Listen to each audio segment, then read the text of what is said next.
In Texas, we have some really hot summers, so it could be 80 degrees and 90 degrees outside. The first thing I do with the driver is I teach them how a wedding cake feels in the back of a truck. So I take them outside, I make the driver sit in the back of the van, Indian style, and he cannot use his hands while I drive around. So I'll go driving and make some turns, I'll make some stops, I'll pull out real fast, and they're just rolling all around the back, and I'm like, okay, that's what we do not want the cake to do. So after that, they kind of get an idea of when the cake is riding and it's moving like this, to slow down or take their time. I think out of all the years, well, actually my first cake I rolled when I was probably 15, back then when you could drive at 15. I begged my mom to let me deliver a wedding cake, and I only got 2 blocks and had to go back. So we will take our wedding cakes out of the cooler.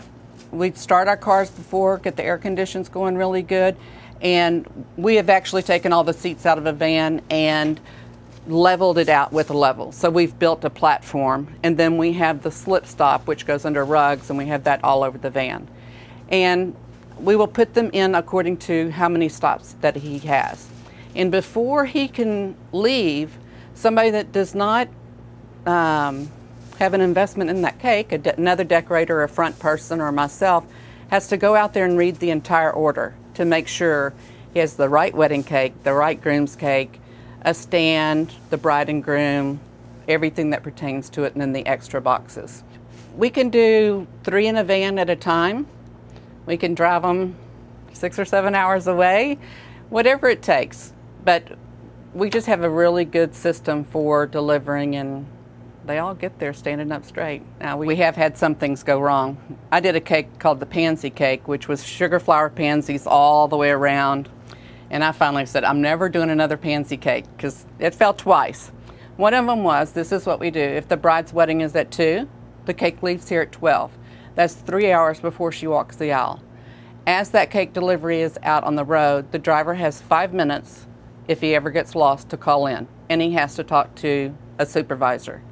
Once he calls in and says that there was a problem, the cake fell, the entire bakery team stops and starts reproducing that cake. We have one in the freezer at all times. So probably by the time the driver gets back with whatever mistake he had, we have the same cake made for him and ready to go. Only 2 times I've had a bride know that we made a mistake, and one was because she wanted to see it before she walked the aisle. So there was my other hour that I needed. So like I said, it's communication. The driver talking to us specifically and not just calling the front people to say something's wrong, get a supervisor on. I have a ticket here.